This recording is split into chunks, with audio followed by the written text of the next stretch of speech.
Bu narsani haqiqiy baxt deydi. Va yana bir marta, arzon baxt haqida eshitganmisiz? Har kuni millionlab odamlar o'zini arzon baxt bilan siylab yuradi.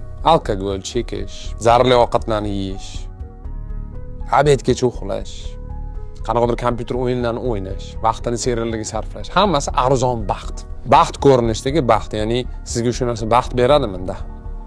Qaysidir muddatga, lekin u sizni kuydirib tashlaydi ichingizdan va butun miyangizdagi dopamin sistemasi, ya'ni sizga baxt beruvchi, baxt hissini beruvchi sistemani buzib sindirib tashlaydi.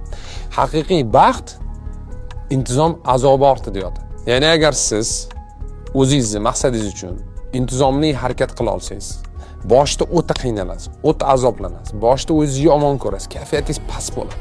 Hayot bema'no tuyuladi, lekin o'sha hamma tuyg'ularni siz yengib o'ta olsangiz va harakatni davom ettirsangiz, bir kun kelib ertalab turib, siz doimiy baxtga ega bo'lasiz.